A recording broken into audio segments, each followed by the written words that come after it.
Now to a tragic crash in West Plains. A 29-year-old man killed, authorities say, by a driver who was running from police. Sara Forhetz is in West Plains tonight with the latest. Sarah.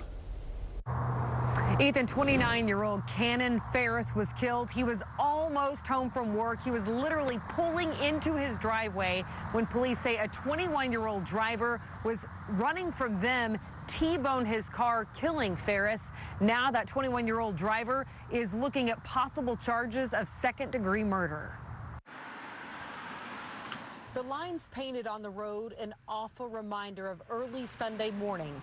12:30 a.m., Cannon Ferris's family could not believe what they saw. T-boned him and the car was ripped in half. He was thrown out of the car over to where the flowers are. A Blind Hill, speed limit 25. Police say they went to pull over a 21-year-old driver for speeding, and he took off even faster. K2. It's my understanding why he ran. One officer pursued him for about a minute, they tell us, then stopped his pursuit. But the young man, they say, kept speeding away.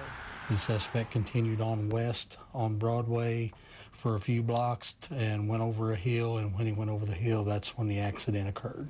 Cannon Ferris was pulling into his driveway. He'd just gotten off work at Sonic and was almost home safe. He was a very good man. He had a son and a girlfriend that he was doing right.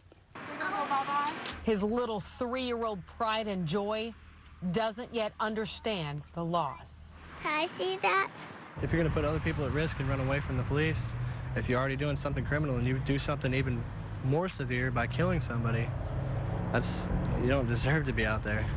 I feel that the police should also be prosecuted to some point, because there's no reason to be chasing somebody through a 15-mile-an-hour zone.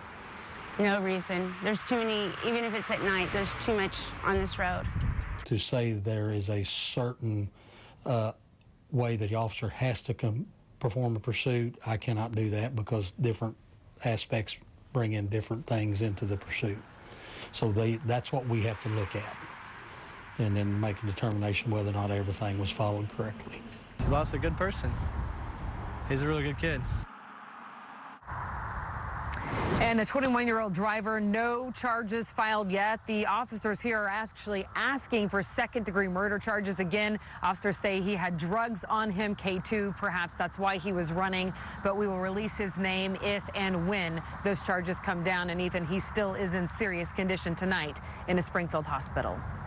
Such a sad story all the way around. Sara Forhetz live tonight in West Plains. Now to